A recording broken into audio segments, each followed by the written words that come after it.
எல்லாருக்கும் வந்திருக்கிற எல்லாருக்கும் என் அன்பின் வாழ்த்துக்களை தெரிவித்துக் கொள்கிறேன். ஒரு நிமிஷம் நம்ம கண்களை மூடி ஒரு சின்ன ஜெபம் பண்ணிட்டு கர்த்தருடைய வார்த்தையை தியானிப்போம். பரிசுத்தமுள்ள நல்ல தெய்வமே, இந்த நல்ல விளக்காய் நன்றியப்பா. கர்த்தர் நீர் எங்களோடு இருக்கிறீர், அதற்காய் ஸ்தோத்திரம்ப்பா. இந்த கூடுகையை கர்த்தர் ஆசீர்வதிக்கிறீர், அதற்காய் ஸ்தோத்திரம். கூடி வந்திருக்கிற வரப்போகிற ஒவ்வொருவரையும் உடைய கரங்களில் ஒப்பு கொடுக்கிறோம்ப்பா. எல்லாரையும் நீர் ஆளுகை செய்யும், எல்லாரையும் ஆசீர்வதியும், எங்களோடு பேசும், எங்களோடு இடைபடும். அப்பா நீர் என்ன பேச சித்தம் வைத்திருக்கிறீரோ அந்த வார்த்தையை கொண்டு எங்களோடு நீ பேசும்படியாய் ஒப்பு கொடுக்கிறேன் ராஜா. இயேசுவே ஸ்தோத்தரிக்கிறோம் ராஜா. உம்முடைய வல்லமையுள்ள ஜீவனுள்ள வார்த்தையை வெளிப்படட்டும். இயேசுவின் நாமத்தில் ஜெபிக்கிறோம் நல்ல தகப்பனே, ஆமென்.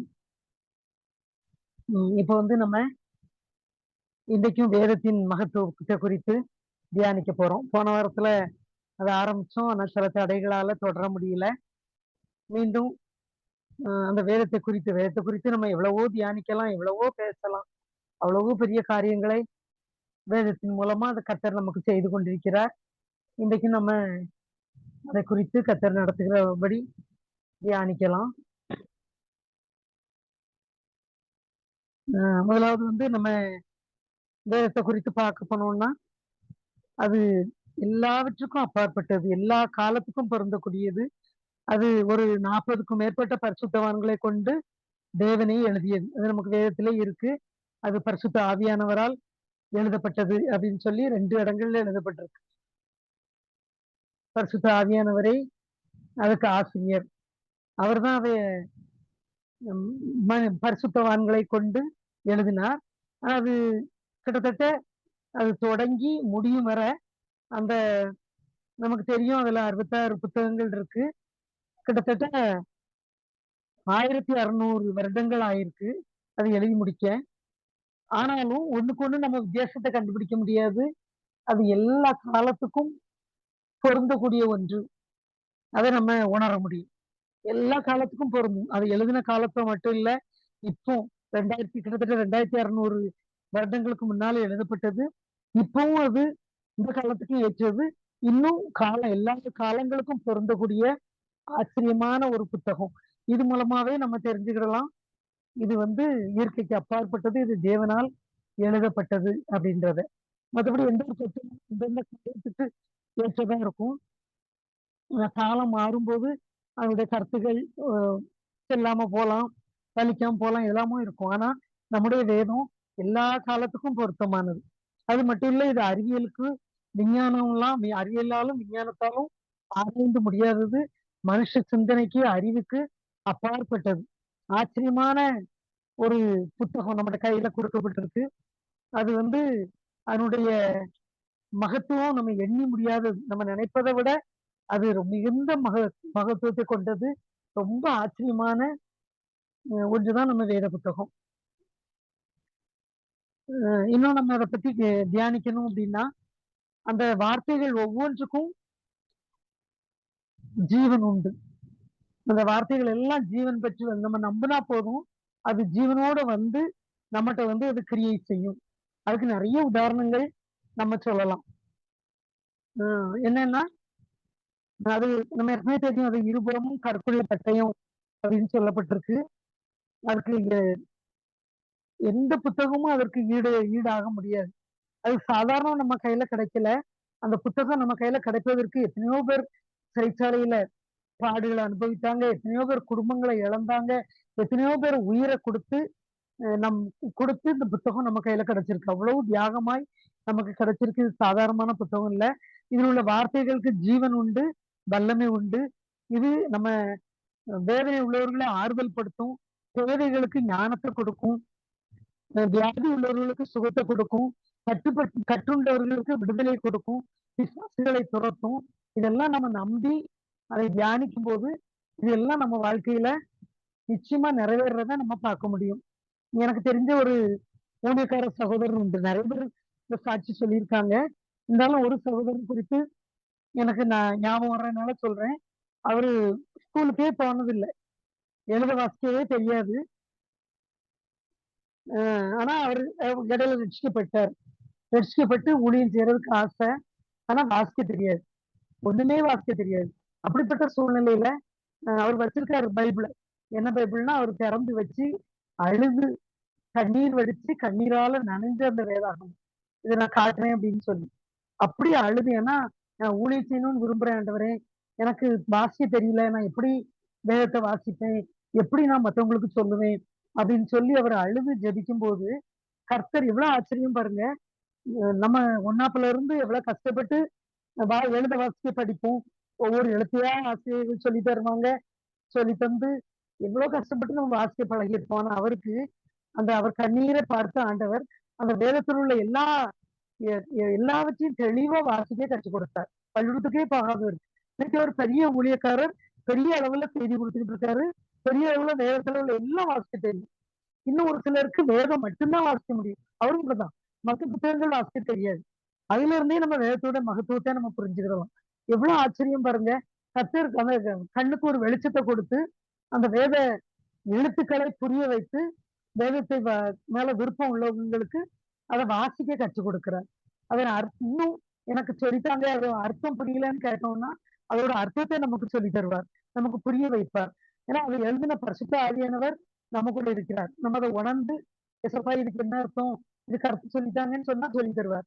ஒரு முறை எனக்கு ஒரு வசனத்தை தேடிட்டே இருந்தேன். ரொம்ப திடீர்னு அந்த நிறைவை பத்தி, அது நான் ரட்சிக்கப்பட்ட புதுசுல சரியா வேதம் தெரியாது. அந்த நேரம் நிறைவுன்னு வந்துகிட்டு இருந்துச்சு நிறைய செய்தி. அப்போ ஒரு செய்தி உண்ட, அவருக்கு கிறிஸ்துவுக்குள் தனது மகிமையின் ஐஸ்வர்யத்தினால் உங்கள் குறைவுகளை நிறைவாக்குவார்னு ஒரு வசனம் உண்டு, அது எங்க இருக்குன்னு தெரியலையே அப்படின்னு சொல்லி தேடி தேடி பார்த்தேன். எனக்கு ஒரு நாள் ஞாயிற்றுக்கிழமை காலையில ஞாபகம் வந்தது, தேடி பார்த்தேன், கண்டுபிடிக்க முடியல. உடனே போயிட்டேன் நேரம் ஆயிட்டுன்னு சர்ச்சைக்கு. அங்க போனா பாஸ்டர் அந்த வசனம் வர்ற பாட்டையே பாடி ஒர்ஷிப் பண்றாங்க. உடனே நான் ஏசப்பா இந்த வசனம் எனக்கு தெரியலையே, தேடி பார்த்தேன் கிடைக்கலையே, இங்கேயும் அதே பாடுறாங்களே அப்படின்னு மனசுல நினைச்சிட்டு இருக்கேன். உண்மையா சொல்றேன், எனக்குள்ள இருந்து ஒரு சவுண்ட் வருது, பிலிப்பியர் அப்படின்னு. எனக்குள்ள இருந்து வருது, ஆனா அது ஏன் சத்தம் இல்லை, பிலிப்பியர் அப்படின்னு வருது. உடனே எனக்கு அது எப்படி, சரி ஆராதனை முடிஞ்சு போய் தேடி பார்ப்போம், இந்த வசனம் பிலிப்பியர்ல இருந்ததுன்னா இது உண்மையிலே ஆண்டவர் சத்தம் தான் அப்படின்னு நினைச்சிட்டு ஆராதனை முடிஞ்சதுக்கு அப்புறம் பார்க்கேன் பிலிப்பியர் ஒவ்வொரு அதிகாரமா எடுத்து எடுத்து தேடி தேடி பார்க்க இல்லை. அப்ப நம்ம கற்பனையா இருக்குமோ அப்படின்னு நினைச்சிட்டு லாஸ்ட்ல 4வது அதிகாரம் லாஸ்ட்ல வந்து அதுலயும் பின்பக்கத்துல 19வது வசனம் பார்த்தா அந்த வசனம் இருக்கு. இவ்வளவு ஆச்சரியம். அப்படியே கண்ணீர் விட்டு அழுதேன், ஏசப்பா என்கிட்ட பேசுனீங்க, இவ்வளவு சின்ன விஷயத்தையும் சொல்லித்தாரீங்க அப்படின்னு. அவ்வளவு ஆச்சரியமா ஆண்டவர் வேதத்தை நம்ம வாஞ்சிக்கும் போது, அதை குறித்து நம்ம கேட்கும் போது நமக்கு கற்று தருகிறார், வாசிக்க சொல்லி தரார்.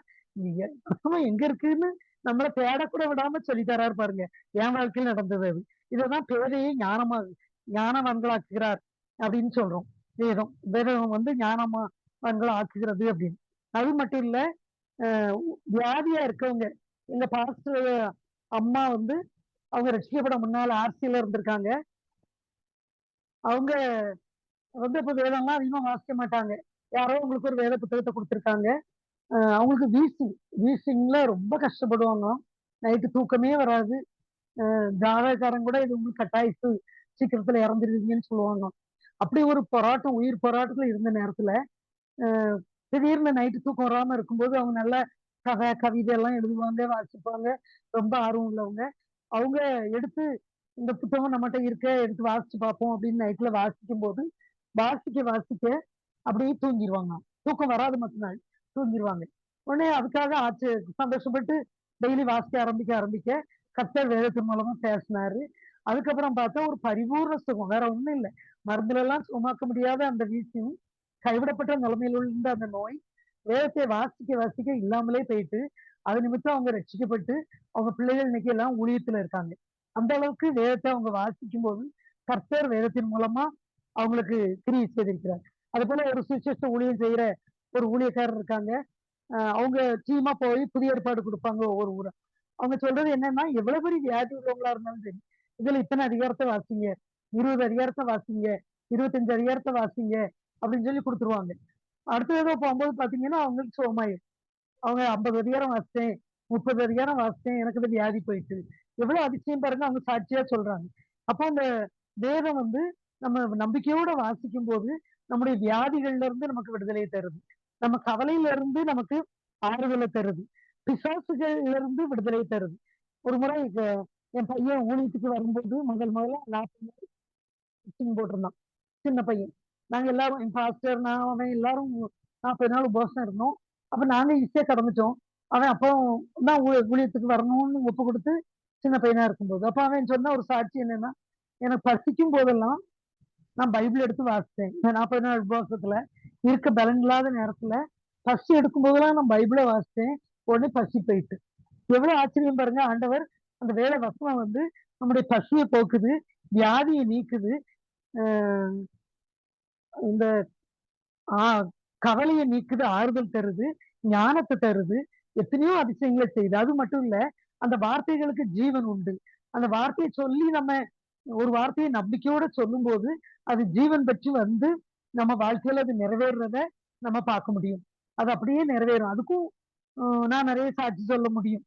ஆனா இன்னைக்கு நேரம் இருக்கான்னு தெரியல அதெல்லாம் சொல்லும்போது சொல்லுறதுக்கு. ஒரு முறை என் பையனை டாக்டர் எல்லாம் கைவிட்டாங்க, பிழைக்க மாட்டான்னு சொல்லி. அப்படி அவங்க சொன்ன மாதிரியே நடந்தது. ரொம்ப சீரியஸா இருக்கும்போது ஏன்டா ஆண்டவர் எனக்கு உணர்த்தின ஒரு வசனம், ஏசாயா 65:20 வசனம். அங்கே இனி அற்ப ஆயுசுள்ள பாலகனும் தன் நாட்கள் பூரணமாகாத கிழவனும் உண்டாகிறார்கள். 100 வயது சென்று மறிக்கிறவனும் வாலிபன் என்று எண்ணப்படுவான் அப்படின்னு இந்த வசனம். அப்ப நான் இதை சொல்லி ஜெபம் பண்றேன். அற்ப வயசுள்ள பாலகன் இருக்க மாட்டான்னு சொல்லியிருக்கீங்கப்பா. தன் நாட்கள் பூரணமாகாத கிழவனும் இருக்க மாட்டான். எல்லாருக்கும் உங்க நாட்கள் பூரணமாயிரும் அப்படின்னு சொல்லியிருக்கீங்க அப்படின்னு சொல்லி இந்த வார்த்தையை சொல்லி சொல்லி நான் ஜெபம் பண்ணேன். ஆண்டவ பாருங்க, இன்னைக்கு அவனுக்கு வியாதியே, டாக்டர்கள் மருத்துவத்துறைக்கே சவால், அவன் இன்னைக்கு உயிரோட இருக்கு. வியாதியே இல்லாம ஆக்கி அந்த வசனம் கிரியை செய்து அவனை காப்பாத்துனது. இன்னைக்கு அவன் ஊழியத்துல இருந்துட்டு இருக்கான். அப்படி அந்த வார்த்தையை நம்ம சொல்லி ஜெபிக்கும் போது அது ஜீவன் பெற்று வந்து நமக்குள்ள கிரியை செய்யுது.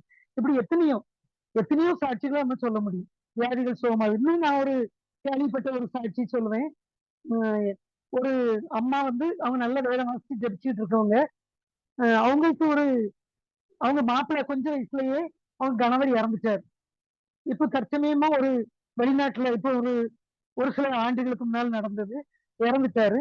உடனே அவங்களால தாங்க முடியாத துக்கம், அழுதுகிட்டு இருக்கும்போது ஒரு வசனம் அவங்களுக்கு ஞாபகம் வருது.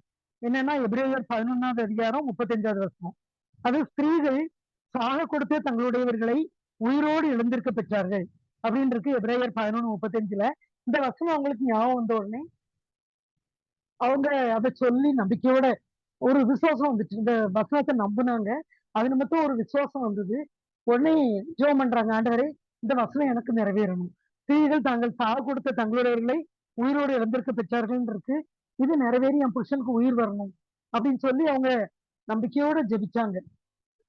அடக்கத்துக்கு எல்லாரும் ரெடி பண்றாங்க. இந்த அம்மா பாடியை கொடுக்கவே மாட்டேங்காங்களாம். உட்கார்ந்து என் புருஷனை ஆண்டவர் உயிரோட தந்துடுறாரு, வேதம் சொல்லுது, வசனம் சொல்லுது, நான் விட மாட்டேன். அப்ப எப்படி இருந்திருக்கும் பாருங்க சூழ்நிலை. எல்லாரும் சொல்லி பார்த்திருப்பாங்க, திட்டி பார்த்திருப்பாங்க. கடைசியில எல்லாரும் விட்டுட்டு போயிட்டாங்க, நீ வச்சு அழு பிரேதத்தேன். இந்த அம்மா அவ்வளவு நம்பிக்கையோட பாடியை வச்சு ஒரு சில நாட்கள் ஜபிச்சாங்க. உயிர் வரல. ஆனாலும் அவங்க விசுவாசத்தை விடல. கொஞ்சம் ஒரு 4-5 நாளைக்கு அப்புறம் பக்கத்துல ஒரு 50 கிலோமீட்டர் தூரத்துல ஒரு பெரிய ஊழியக்காரர் வராரு, ஒரு பெரிய கன்வென்ஷன் நடக்குது அப்படின்னு கேள்விப்பட்டு அங்கேயாவது கொண்டு போய் பார்ப்போம்னு சொல்லி கொண்டு போயிருக்காங்க வண்டியில. அங்க போனா அது மாடியில நடக்கும் மீட்டிங். கீழே பக்கத்துல மாடி படியில கூட போக முடியாத அளவு கூட்டம். உடனே இவங்க பயந்து போய் எங்க சேர்ந்து இருக்கும்போது இந்த வாலண்டியர்ஸ் சொல்லியிருக்காங்க, இப்படி பாடியை கொண்டு வந்திருக்கேன்னா எப்படி பார்த்துருப்பாங்க பாருங்க எல்லாரும். எல்லாரும் ரொம்ப ஆச்சரியமா பார்த்துட்டு, நீங்க பக்கத்துல போக முடியாது, வேணா அந்த கார் ஷெட்டு இருக்கு கொஞ்சம் தள்ளி, அந்த இடத்துல கார் நிறுத்துற இடம், அதுல நிறுத்தி ஜெபம் பண்ணுங்க, ஊழியக்காரெல்லாம் பார்க்க முடியாதுன்னு சொல்லிட்டாங்க. அப்பவும் அந்த அம்மா விசுவாசத்தோட, ஏசப்பா அந்த வசனம் சொல்லிச்சு, நான் அந்த வசனத்தை நம்புறேன், என் புருஷனுக்கு ஸ்திரீகள் சாக கொடுத்த தங்களவர்களை உயிரோட பெற்றார்கள் இந்த வசனத்தை நம்புறேன், என் புருஷனுக்கு உயிர் வேணும்னு சொல்லி அந்த இடத்துல நின்று அழுது ஜபிக்கும் போது வாலண்டியர்ஸ் எல்லாம் துறை நின்று பார்த்துட்டு இருந்திருக்காங்க. திடீர்னு பார்த்தா அந்த இறந்து போனவரோட கால் லேசா அந்த டிக்கியை திறந்து வச்சுட்டு அழுது ஜோம் பண்ணியிருக்காங்க. கால் அசைறத வாலண்டியர்ஸ் பார்த்தாங்க. ஓடி வந்து சொன்னாங்க. கூட கொஞ்சம் நல்லா ஜபிச்சாங்க. அவர் எழுந்து உட்கார்ந்து ஜீவனை பெற்றுக்கொண்டார். உண்மையா அந்த வசனங்களை நம்ம நம்பி தியானிக்கும் போது வசனங்கள் ஜீவன் பெற்று எழுந்து வந்து நம்ம வாழ்க்கையில் நிறைவேறும். அதான் சொன்னேன், எங்க பாஸ்டர் அம்மாவுக்கு வியாதிகளை சுகம் கிடைத்தது வேதத்தை வாசிக்கும் போது. என் பையனுக்கு உபவாசம் இருக்கும்போது வேதத்தை வாசிக்கும் போது பசி நீங்கியது. அந்த பேதைகளுக்கு ஞானத்தை கொடுக்குது, அது ஜீவனை கொடுக்குது, ஆறுதலை கொடுக்குது. இப்படி எத்தனையோ நம்ம வசனங்கள் குறித்து சொல்லலாம். இன்னும் விஞ்ஞான பூர்வமா நம்ம கொஞ்சம் பார்க்கணும்னா, விஞ்ஞானத்துக்கும் நம்ம வேதத்துக்கும் என்ன சம்பந்தம் இருக்கு அப்படின்னு நம்ம பார்த்தோம்னா, அதுவும் நிறைய நம்ம சொல்லலாம். மழையை பற்றி நம்ம படிச்சிருக்கோம் ஸ்கூல்ல. மழை எப்படி பெய்யுது அப்படின்னு. கீழே குளம் கட்டு மேல போய் நீராவியா போய் அங்க இருந்து அது வந்து மேகமாயி மழையை பெய்யுது அப்படின்னு நம்ம படிச்சிருக்கோம். கண்டுபிடிச்சிருக்காங்க. 2500 வருஷங்களுக்கு முன்னால இதை பத்தி சொல்லி பாருங்க. ஆமோஸ் 9வது அதிகாரம் 6வது வசனத்துல, அவர் வானத்தில் தமது மேலறைகளை கட்டி பூமியில் தமது கீழறைகளை அஸ்திபாரப்படுத்தி சமுத்திரத்தின் தண்ணீர்களை வரவழைத்து அவைகளை பூமியினுடைய விசாலத்தின் மேல் ஊற்றுகிறவர். மழையை குறித்து எவ்வளவு தெளிவா சொல்லியிருக்கு பாருங்க. கீழே தண்ணி மேல கட்டி வைக்காரு வானத்துல. அப்புறம் சமுத்திரத்தின் தண்ணி ஊற்றுகிறாரு. கடைசியாக பூமியினுடைய விசாலத்தின் மேல் ஊற்றுகிறார். இதெல்லாம் நம்ம படிச்ச விஷயம். இப்பவும் படிச்சது. 2600 வருஷத்துக்கு முன்னாலே மழையை குறித்து வேதம் தெளிவா சொல்லியிருக்கு. இது எவ்வளவு அதிசயம் பாருங்க. பரிசுத்த ஆவியானவர், உலகத்தை படைத்த ஆண்டவர் இதை எழுதினார் அப்படின்றது இது மூலமா நமக்கு உறுதியாகுது. அது மட்டும் இல்ல, சூரியன், சந்திரன், நட்சத்திரங்கள் இதெல்லாம் கண்டுபிடிச்சிருக்காங்க. அது வந்து நாட்டுல வருஷங்களை வச்சு முடிஞ்சு அதை வச்சு அப்படின்னு. ஆனா ஆதிக்கம் 2600 வருஷத்துக்கு முன்னாலே எழுதப்பட்டிருக்கு. ஒண்ணு ஆண்டவர் வந்து சூரியன், நட்சத்திரங்கள், சந்திரன் எல்லாம் அதுக்காக படைத்தார். காலங்களையும் நாட்களையும் வருஷங்களையும் கணக்கிடுவதற்கு படைத்தார் அப்படின்னு அது எழுதப்பட்டிருக்கு. இன்னும் நம்ம பார்த்தோம்னா விஞ்ஞானத்தை தாண்டி, விஞ்ஞானத்தையும் அறிவியலாலையும் அறியப்பட முடியாத வேதம் நமக்கு நம்முடையது அப்படின்றத நம்ம இன்னும் நிறைய உதாரணங்கள் மூலமா பார்க்கலாம். என்னன்னா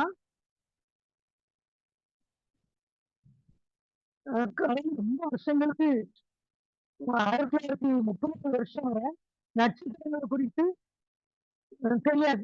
ஒரு எண்ணிக்கை வச்சிருந்தாங்களாம். 100 மில்லியன் நட்சத்திரங்கள் தான் இருக்கு அப்படின்னு சொல்லி விஞ்ஞானிகள் கண்டுபிடிச்சு வச்சிருக்காங்க. அதுக்கப்புறம் இருக்கு அப்படின்னு சொல்லி விஞ்ஞானிகள் சொன்னாங்க. ஆனா கண்டுபிடிச்சிருக்காங்க. இப்ப கொஞ்ச நாளுக்கு முன்னால நாசா ஆராய்ச்சி மையம் அதெல்லாம் சேர்ந்து விஞ்ஞானிகள்லாம் சேர்ந்து கண்டுபிடிச்சிருக்காங்க.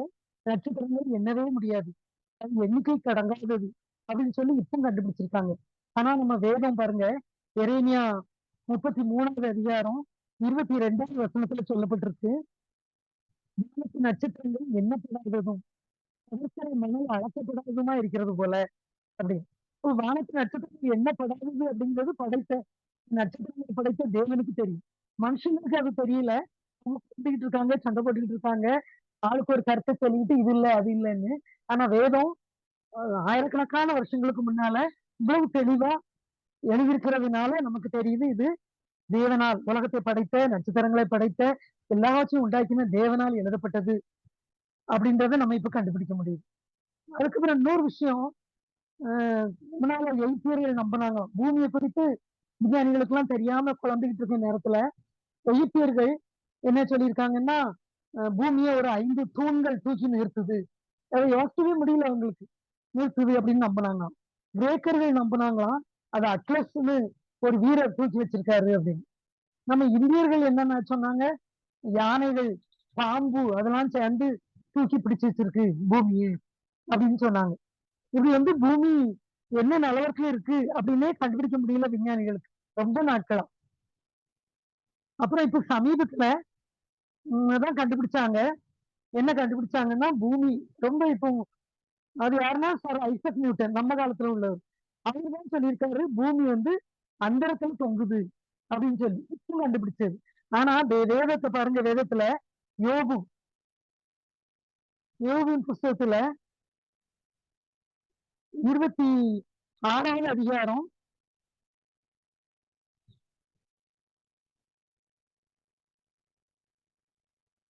26:7 வசனத்துல சொல்லப்பட்டிருக்கு, அவர் உத்திரமண்டலத்தின் வெற்றி வழியை விரித்து அந்த தங்க வைக்கிறார். எவ்வளவு அதிசயம் பாருங்க. இப்போ நம்ம காலத்துல ஒரு விஞ்ஞானி கண்டுபிடிச்சிருக்காரு பூமி அந்தரத்துல தொங்குது. ஆனா 2600 வருஷத்துக்கு முன்னால நம்ம ஆண்டவர் எழுதி வச்சிருக்காரு வேதத்துல பூமி அந்தரத்தில் தொங்க வைக்கிறார் அப்படின்னு சொல்லி. அப்ப அதான் இது நம்ம விஞ்ஞானத்துக்கு அப்பாற்பட்டது. விஞ்ஞானிகளுக்கு ஒரு அறிவுக்கு எல்லாத்துக்கும் அப்பாற்பட்டது. இது அறிவியலுக்கு அடங்காது. எந்த ஞானத்துக்கும் அடங்காது. தேவைகளை ஞானமாக்கக்கூடிய வேதம் நம்முடைய பரிசுத்த வேதாகம். அப்புறம் பூமி அந்த அரிஸ்டாட்டில் பெரிய பெரிய விஞ்ஞானிகள்லாம் சொன்னாங்க பூமி தட்டையா இருக்கு அப்படின்னு சொல்லி முதல்ல கண்டுபிடிச்சிருக்காங்க. அதைதான் உலகம் ஏத்துக்கிட்டு நிறைய வருடங்கள்.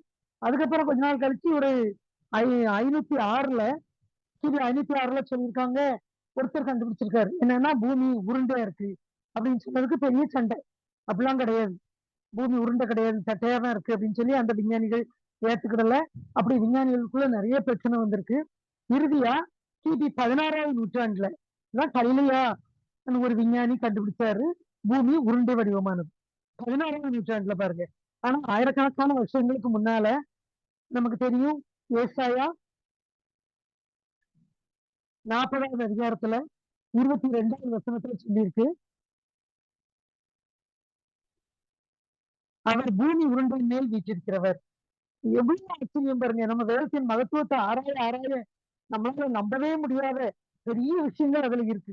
அத வாசிக்க வாசிக்க இவ்வளவு மகிமை, இவ்வளவு ஆச்சரியம். விஞ்ஞானிகளுக்கும் அவங்க எல்லா அறிவுக்கும் மேலான ஞானம் இதுல விளங்குது. பூமி உருண்டையானது அவ்வளவு வருஷங்களுக்கு முன்னாலே எழுதி வச்சிருக்காங்க. இன்னும் நிலவுல நிலவுக்கு போன ஆல்ட்ரின் அப்படின்னு ஒரு விஞ்ஞானி அவர் அங்க போய் சொல்றாங்க சங்கீதம் அது ஆதாரம் இருக்குதான். சங்கீதம் 8வது சங்கீதம் 3வது 4வது வசனங்களை நிலவுல போய் வாசிச்சாராம். அது எதுன்னா, உமது விரல்களின் கிரியையாகிய உம்முடைய வானங்களையும் நீர் ஸ்தாபித்த சந்திரனையும் நட்சத்திரங்களையும் நான் பார்க்கும்போது மனுஷனை நீர் நினைக்கிறதற்கும் மனுஷகுமாரனை நீர் விசாரிக்கிறதற்கும் அவன் எம்மாத்திரம் என்கிறேன். இந்த 2 வசனத்தையும் அவன் சந்திரமண்டலத்துல போய் வச்சாராம். ஆமா, இவ்வளவு அதிசயமா நீ உண்டாக்கி இருக்கிறப்பா, இதெல்லாம் உண்டாக்கின உமக்கு நீர் எங்க விசாரிப்பதற்கு நாங்க ஏமாத்துறோம் அப்படின்னு சொல்லி அந்த வசனத்தை வாசிச்சதுக்கு ஆதாரம் இருக்கு.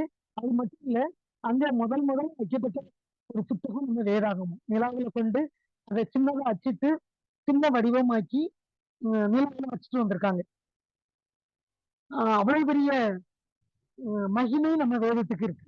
அப்புறம் அது மட்டும் இல்ல, இப்போ சமீபத்துலதான் காற்றுக்கு எடை உண்டு அப்படின்னு சொல்லி கண்டுபிடிச்சிருக்காங்க. என்னன்னா அது டீச்சர்ஸ் நம்ம ஸ்கூல்ல படிச்சிருப்போம். ஒரு சில கண்டுபிடிச்சிருக்காங்க. பலூன்ல காது ஊத்தி பலூனை ஊதி வைக்கணும் காத்தோட. ஒண்ணுல வெறும் பலூன் ஊதாம வைக்கணும். வச்சு பார்த்தா இந்த ஊதி வச்சிருக்க தட்டு தராசு தட்டு கீழே வரும் அப்படின்னு செய்து காட்டி காற்றுக்கு எடை உண்டு அப்படின்னு சொல்றாங்க. ஆனா யோபு 28வது அதிகாரம் 25வது வசனம் பாருங்க. யோபு 28வது அதிகாரம் 25வது வசனம் சொல்லப்பட்டிருக்கு, அதன் நிறைவு நியமித்து காற்றுக்கு நிறை உண்டு அப்படி ஆயிரக்கணக்கான வருஷங்களுக்கு முன்னாலும் எழுதி வச்சிருக்கிறார். இப்படி இவங்க கண்டுபிடிக்காங்க விஞ்ஞானிகள்லாம் காற்றுக்கு எடை உண்டு அப்படின்னு சொல்லி. இப்படி எத்தனையோ விஞ்ஞான கருத்துக்கள் நம்ம சொல்லிக்கிட்டே. அதே போல கோபர்னிக்கஸ் அப்படின்றவரு இப்போ கிட்டத்தட்ட ஒரு 500 வருஷங்களுக்கு முன்னாலதான் பூமி சுற்றுகிறதுன்னு கண்டுபிடிச்சாரு. அல்லது பூமி அந்த அரிஸ்டாட்டில் மாதிரி அந்த பிளேட்டோ அப்படின்னு சொல்லி நிறைய விஞ்ஞானிகள் அவங்க எல்லாம் பூமி ஒரு இடத்துல அப்படியே நிலையா நிக்குது, அது அசையே செய்யாது அப்படின்னு தான் கண்டுபிடிச்சு வச்சிருக்காங்க. ஆனா இப்போ சமீபத்துல அந்த கோபர்னிக்கஸ் கண்டுபிடிச்சிருக்காரு 500 வருஷங்களுக்கு முன்னாலதான் பூமி சுற்றுகிறது. எப்படி கண்டுபிடிச்சாரு அப்படின்னா, இரவும் பகலும் மாறி மாறி வருது, வெளிச்சமும் இரவும் வருது, அதனால இப்ப பூமி சுற்றுனாலும் அப்படி வரும் அப்படின்னு கண்டுபிடிச்சிருக்காரு. ஆனா நம்ம உலகத்திலே ஆதியாகமம் 1வது அதிகாரத்திலே சொல்லப்பட்டிருக்கு வெளிச்சத்தை பிரித்தார். அப்பவுமே என்ன அர்த்தம்னா அப்பவுமே பூமியை சுட்டிட்டார். அப்பதான் அது 2 வெவ்வேற பிரிக்க முடியும். ஒரு பக்கம் வெளிச்சத்துக்கு பகல்னு தெரிவித்தார், பூமிக்கு இரவு என்று தெரிவித்தார் அப்படின்னு சொல்லி பூமியை அவர் சூழ்ந்து விட்டதை நம்ம முன்னாலே எழுதி வச்சிருக்கு. ஆனா இப்ப நம்ம விஞ்ஞானிகள் கண்டுபிடிச்சிருக்காங்க. இப்படி எத்தனையோ விஞ்ஞானத்துக்கு அப்பாற்பட்ட காரியங்களை நம்ம வேதத்துல பார்க்கலாம். அது மட்டும் இல்ல, நம்ம சொல்லிக் கொடுக்கிற தீர்க்க தரிசனங்கள் எல்லாம் பஞ்சங்கள் வரும், யுத்தம் வரும், கொள்ளை நோய் வரும். இதெல்லாம் அப்படியே நிறைவேறிட்டு வருது. இன்னும் சொல்லணும் துல்லியமா நிறைவேறுது. இன்னும் நிறைவேறிட்டு இருக்கு. கடைசி காலத்தை பத்தி தெளிவா எழுதியிருக்கிறார். அதெல்லாம் நிறைவேறிட்டு இருக்கு. இன்னும் தெரியுமா நம்ம வேதத்தை யாராலையும் அழிக்க முடியாது, கெடுக்க முடியாது. அதுக்கும் நம்ம சாட்சி சொல்லலாம். உதாரணம் சொல்லலாம். என்னன்னா நம்ம கேள்விப்பட்டிருப்போம். 15ஆம் நூற்றாண்டுல பிரான்ஸ் நாட்டை சேர்ந்த வால்டர்னு ஒருத்தர். அவர் பைபிளை எப்படியாவது அழிச்சிடணும் அப்படின்னு சொல்லி ரொம்ப முயற்சி பண்ணியிருக்காரு, போராடி இருக்கிறார். ஆனா இப்ப என்ன நடக்கு தெரியுமா? அவர் வீடு தான் பைபிள் சொசைட்டியா மாற்றப்பட்டிருக்கு. அவர் வீட்டுலதான் பைபிள் அச்சடிக்கப்படுது அந்த நாட்டுல. இவ்வளவு ஆச்சரியம்! ஆண்டவர் எப்படி கிரியை செய்றாரு பாருங்க. அவர் வேதத்துக்காக அவர் எவ்வளவு பயந்துட்டு வந்து நிக்கிறாரு. யாரை அழிக்கணும்னு நினைக்காங்களோ அவங்க இடத்துல அது அச்சிடப்பட்டு கொண்டிருக்கிறது. அதே போல சீனா கிறிஸ்தவங்களுக்கு எதிரான நாடு. நமக்கு தெரியும், அது ஒரு கம்யூனிஸ்ட் நாடு. கிறிஸ்தவங்களே பிடிக்காது. அந்த நாடு கிறிஸ்தவத்துக்கு விரோதமான அந்த நாட்டுலதான் இன்னைக்கு உலகத்திலேயே அதிக அளவு வேதம் அச்சிடப்படக்கூடிய நாடு எதுன்னா அந்த சீனா நாடு. அதுலயும் ஆண்டவர் அதிசயமா அவர் கிரியை செய்யறாரு. அவர் யுத்தம் பண்றாரு. நீ வேதத்துக்கு எழுத்து வாரியா? நீதான் வேதத்தை வெளிப்படுத்த போற, வேதத்துக்கு உதவி செய்ய போற அப்படின்ற மாதிரி ஆண்டவர் நியமிச்சு வச்சிருக்கிறார். அது மாதிரி உலகத்திலேயே அதிக மொழிகள்ல அச்சிடப்பட்டது நம்ம வேத புத்தகம் தான். அதிக மொழிகள்ல மொழிபெயர்க்கப்பட்டதும் நம்ம பரிசுத்த வேதாகமம் தான். வேற எந்த புத்தகமுமே இதற்கு ஈடாக முடியாது. எக்காலத்துக்கும் நம்ம முதல்ல சொன்ன மாதிரி எல்லா காலத்துக்கும் பொருந்தக்கூடிய அதிசயமான புத்தகம் நம்முடைய புத்தகம். அதை எழுதின பரிசுத்தாவியானவர் இன்றைக்கும் ஜீவித்துக் கொண்டிருக்கிறார், நம்மோடு இருக்கிறார். நமக்கு அந்த அர்த்தத்தை சொல்லித்தரார். வாசிக்க தெரியாதவங்களுக்கு வேதத்தை மட்டும் வாசிக்க சொல்லிக் கொடுக்கார். அர்த்தம் புரியாதவங்களுக்கு அதனோட கருத்தை நம்ம வாஞ்சியோட கேட்கும்போது கருத்தை சொல்லி கொடுத்துக்கிட்டு இருக்காரு. அப்புறம் நமக்கு ஒரு பெருமை என்னன்னா, இந்தியாவிலேயே முதல்ல மொழிபெயர்க்கப்பட்டது தமிழ்ல தான். தமிழ்ல தான் முதலா நம்ம வேத புத்தகம் மொழிபெயர்க்கப்பட்டது. நம்ம அன்றாட வாழ்க்கைக்கு மிகவும் தேவையானது நம்ம வேத புத்தகம்.